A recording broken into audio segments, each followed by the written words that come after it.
बा रौर कहानिया मर रही रे।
जब जब अंधेरा छाएला तोरे उजाला लगी रहेला।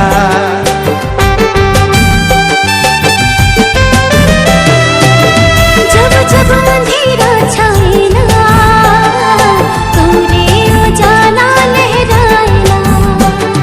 गरीब के मसीहा बन गेले हमरे कर दिल में समाए गेले।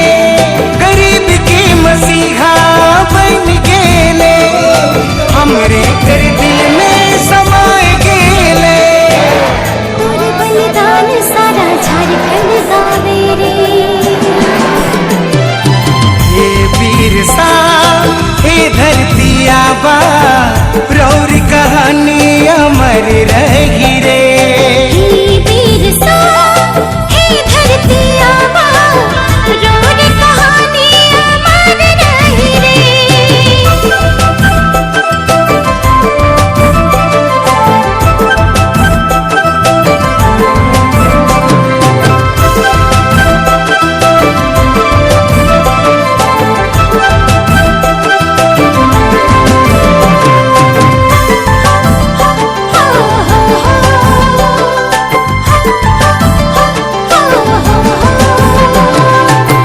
घर घर तोर नाम के याद में दिया जलाना।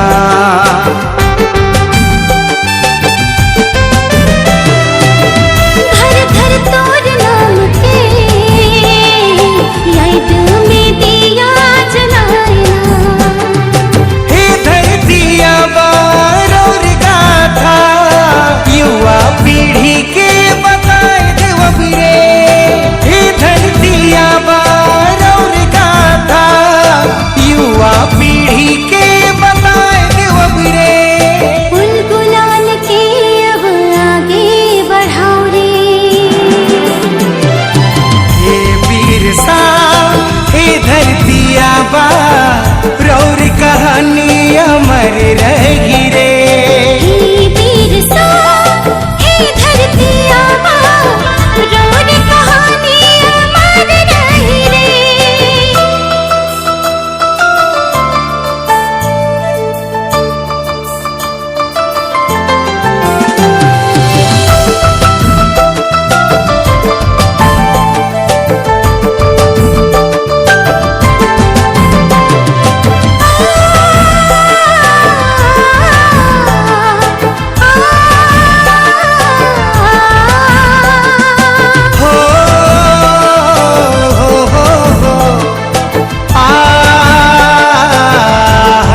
देशवासीगण, आज बहुत ही खुशी का पर्व है, दिन है, जनजातीय गौरव दिवस।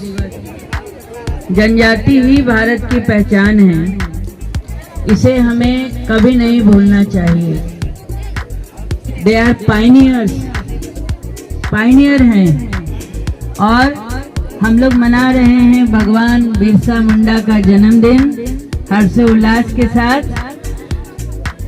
ऐसे ही नहीं भगवान बन गए बच्चों, इन्होंने बहुत ही कम उम्र में देश के लिए ऐसा बलिदान दिया। जब इन्होंने देखा कि ब्रिटिशर्स भारत को गुलाम बनाने के लिए आदिवासियों को बिल्कुल उनके जमीन को हड़पने के लिए उनके जंगल पर भी टैक्स लगा दिया, जंगल पर टैक्स लगा दिया। और धर्म परिवर्तन मिशनरी के द्वारा बहुत जोर शोर से थी। तब इन्होंने देखा, ये बहुत बुद्धिमान थे, कम उम्र में, कब 15 नवंबर 1875 में इनका जन्म हुआ था। इन्होंने देखा कि ये तो हमारी संस्कृति का विनाश कर रहे हैं, हमारे अधिकार को छीन रहे हैं, भारत का दोहन कर रहे हैं। तब इन्होंने जमीन के लिए, जंगल के लिए एक संग्राम चलाया, लोगों को जागृत किया, लोगों को। उन्होंने कहा, धर्म परिवर्तन के लिए कहा उन्होंने, उलगुलान का अंत नहीं। तो ये सारे कंट्रीब्यूशन उनके थे। उनको जेल में डाल दिया गया कैदी बना करके, जहां उनकी मृत्यु हो गई 9 जून 1900 में। यानी कि कम ही उम्र में इन्होंने इतना बड़ा सैक्रिफाइस किया, इतना बड़ा आंदोलन किया। हमारा झारखंड, प्यारे बच्चों, आप देख लीजिए, आपकी धरती है, आपकी धरती का फेस्टिवल है, ये बहुत बड़ा पर्व है।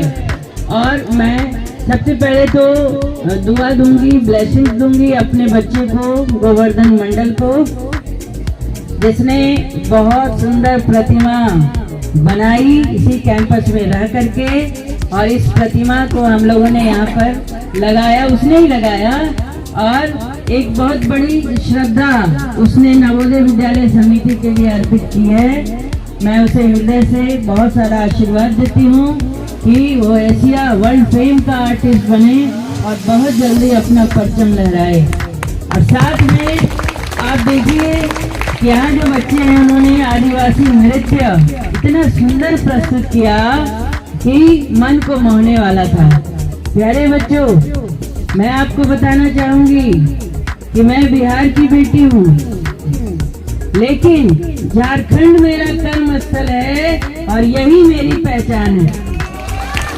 मैं झारखंड में, और मेरा सौभाग्य है कि इस दिन 15 नवंबर 2024 को भी 32 साल पूरे किए हैं मैंने झारखंड में। और आज भी मैं यहाँ पर, मुझे सौभाग्य प्राप्त हुआ भगवान बिरसा मुंडा की प्रतिमा का अनावरण करने का या शुरुआत करने का इस कैंपस में। आप सबको ढेर सारी शुभकामनाएं। आपकी जरूरत है, आप देखिए, जो भी होते हैं, चुनावी दंगल होता है या कुछ भी होता है, आप तरह तरह की चीजों को आप सीखिए, अनुभव प्राप्त करिए। लेकिन जो आपकी संस्कृति है, जो आपका विरासत है, उसे संभाल के रखने की जिम्मेदारी भी आपकी ही है। तो मैं उम्मीद करती हूँ कि आप सभी आज ये प्रण लेंगे कि हमारा जंगल, उसका विनाश न हो, जमीन बटे नहीं। और एक नारा मुझे लगता है कि आज हम लोग को लगाना चाहिए, हमारे देश का सशक्त भूखंड, बोलिए, हमारे देश का सशक्त भूखंड, हमारा प्यारा झारखंड, हमारे देश का सशक्त भूखंड, हमारा प्यारा झारखंड। धन्यवाद।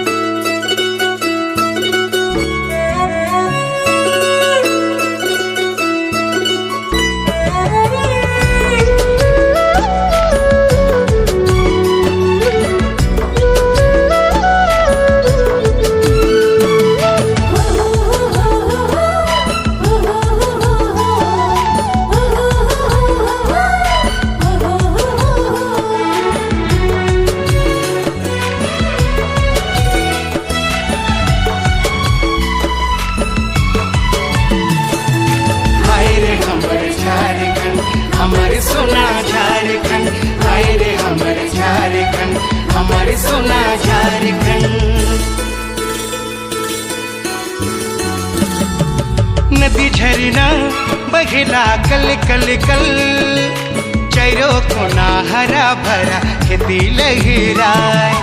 नदी झरना बहेला कल कल कल, चैरो कोना हरा भरा खेती लहराए।